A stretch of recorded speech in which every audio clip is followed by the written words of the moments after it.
HR9 news Kadapa జిల్లా బద్వేలు పట్టణంలోని NGO హోంలో మీడియా సమావేశంలో ఎస్సీ వర్గీకరణను వెంటనే అమలు చేయాలని రాష్ట్ర MSP అధ్యక్షులు doctor YK Vishwanath Madiga demand చేశారు. MRPS వ్యవస్థాపక అధ్యక్షులు పద్మశ్రీ మందకృష్ణ మాదిగ ఆధ్వర్యంలో హైదరాబాద్ లో ఫిబ్రవరి 7వ తేదీన తలపెట్టిన లక్షల డప్పులు వేల గొంతులు కార్యక్రమానికి సంఘీభావంగా NGO హోం నుండి బాబు జగజీవన్రావు విగ్రహానికి పూలమాలలు వేసి తదనంతరం అంబేద్కర్ విగ్రహం వరకు డప్పులతో ర్యాలీగా అంబేద్కర్ విగ్రహానికి పూలమాలలు వేశారు. 30 ఏళ్ల సుదీర్ఘ పోరాటం ఫలితంగా ఎస్సీ వర్గీకరణపై సుప్రీంకోర్టు తీర్పును వెల్లడించిందన్నారు.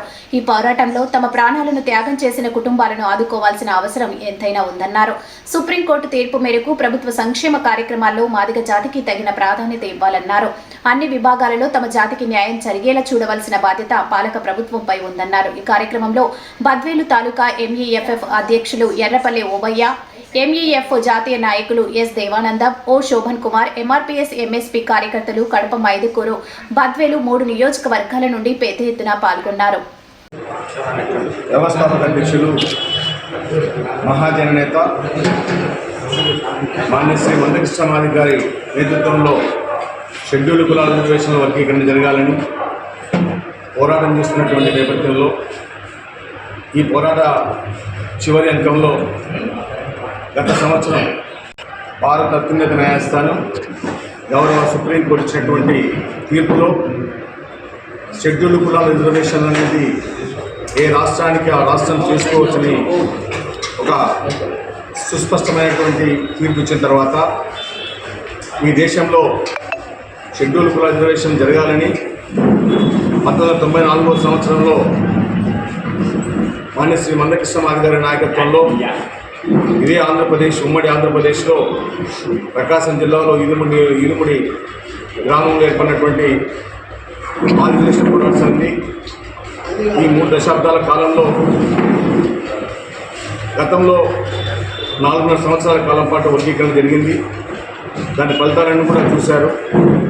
మరి ఇప్పుడు ఇచ్చినటువంటి సుప్రీంకోర్టు తీర్పు ద్వారా ఈ 3 దశాబ్దాలుగా MRPS అనుబంధ సంఘాలుగా ఉన్నటువంటి మాదిగ ప్రజలందరూ కూడా నిరంతరం శ్రమించి కృష్ణమాదిగ గారి నాయకత్వంలో ఒక మహత్తరమైనటువంటి పోరాటం చేసినటువంటి శుభ సందర్భంలో మరి అందరూ కూడా ఏదైతే సుప్రీంకోర్టు ఇచ్చినటువంటి ఆ తీర్పు ఉందో ఆ తీర్పుకు అనుగుణంగా ఏ రాష్ట్రానికి ఆ రాష్ట్రం మరి వర్గీకరణ చేసుకోవచ్చు అని చెప్పిన తర్వాత ఆంధ్రప్రదేశ్ రాష్ట్రంలో ప్రత్యేకించి ఇక్కడ ఉన్నటువంటి కూటమి ప్రభుత్వం గౌరవ ముఖ్యమంత్రి చంద్రబాబు నాయుడు గారికి వారు వెంటనే కమిషన్ వేసి ఈ రాష్ట్రంలో దాదాపు కమిషన్ కూడా పర్యటన పూర్తి అయిపోయింది.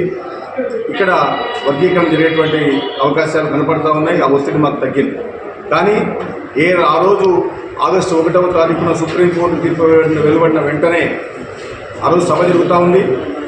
తెలంగాణ శాసనసభలో ఆ రాష్ట్ర ముఖ్యమంత్రి గౌరవ రేవంత్ రెడ్డి గారు వెంటనే సభలోకి వచ్చి మేము సుప్రీంకోర్టు తీర్పును స్వాగతిస్తున్నాం, ఈ దేశంలో ఎవరైనా వర్గీకరణ చేస్తారంటే అది మొట్టమొదటి రాష్ట్రంగా తెలంగాణ ఉంటుందని చెప్పని ఆ రోజు నిండు శాసనసభలో మరి గౌరవ ముఖ్యమంత్రి రేవంత్ రెడ్డి గారు ప్రకటన చేశారు. చేసిన తర్వాత ఈరోజు దాదాపు 5 నెలలు కావస్తూ ఉంది. 5 నెలల కాలంలో నత్తనడక నడుస్తూ ఉంది. అక్కడ ప్రాసెస్ అంతా కూడా అక్కడ జరగాల్సినటువంటి వర్గీకరణ జరగాల్సినటువంటి ఆ ప్రాసెస్ అంతా కూడా ఒక నత్తనడక నడుస్తూ ఉంది. అందువలనే ఎందుకు మాకు అనుమానం వచ్చిందంటే కాంగ్రెస్ పార్టీ ఆ రోజు తీర్మానం చేసింది. 1975వ సంవత్సరంలోనే అక్కడ పంజాబ్ రాష్ట్రంలో కాంగ్రెస్ ప్రభుత్వమే అక్కడ వర్గీకరణ చేసింది.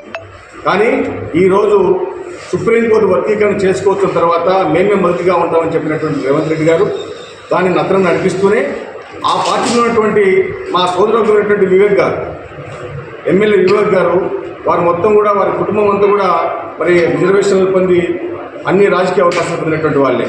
వాళ్ళు ఈరోజు ప్రభుత్వంలో ఉంటూ ప్రభుత్వంలో ఎమ్మెల్యేగా ఉంటూ వారు అక్కడ మాకు వ్యతిరేకంగా వర్గీకరణ జరగకూడదని చెప్పని వాళ్ళు సభలు పెడుతున్నారంటే ఇదంతా కూడా వాళ్ళ మధ్య ఒక లోపాయక రూపంలో నడుస్తూ ఉంది. కేవలం ఒక డ్రాగన్ చేసే పరిస్థితి కనపడుతూ ఉంది. వర్గీకరణ చేయకూడదు అనేటువంటి ఒక ఆలోచన వాళ్ళు ఉన్నట్టుగా మాకు అనిపిస్తుంది. కనుకనే మా అధినేత మందకృష్ణ మాదిగ గారు సుస్పష్టంగా ఏదైతే కాంగ్రెస్ పార్టీ ఈ దేశానికి అధ్యక్షుడిగా ఉన్నటువంటి మల్లికార్జున ఖర్గేతో మొదలుకుంటే ఇక్కడ ఉన్నటువంటి వివేక్ వరకు అందరూ కూడా మాలా సామాజికకు సంబంధించినటువంటి వాళ్ళే. కాంగ్రెస్ ప్రభుత్వంలో ఎక్కువగా వాళ్ళే అన్ని చోట్ల కూడా మరి ఆక్యుపై చేస్తున్నారు కాబట్టి వారు వర్గీకరణ జరగకుండా వారు ప్రయత్నం చేస్తారనే ఆలోచన మాకు ఉంది. కాబట్టి ఈరోజు రాష్ట్ర వ్యాప్తంగా కాదు దేశవ్యాప్తంగా ఉన్నటువంటి మాదిగలందరూ కూడా మేము జీవితం చేసి అదేవిధంగా మాలో ఉన్నటువంటి అనుబంధ కులాలను కూడా మాలో ఉన్నటువంటి కులాలు ఏవైతే ఉన్నాయో ఈ చర్మకాలకు సంబంధించిన కులాలు ఏవైతే ఉన్నాయో ఆ కులాలన్నింటినీ కూడా మరి ఒక తాటిపైకి తీసుకుని వచ్చి ఈరోజు లక్షల డబ్బులు వేల గొంతుకులు అనేటువంటి కార్యక్రమాన్ని హైదరాబాద్ నగరంలో ఫిబ్రవరి 7వ తారీఖున చేయడానికి తలపెట్టినటువంటి మా అధినేత మంత్రి కృష్ణవారి గారికి ముఖ్యంగా మాదిగ జాతి పక్షాన్ని ధన్యవాదాలు తెలియజేస్తూ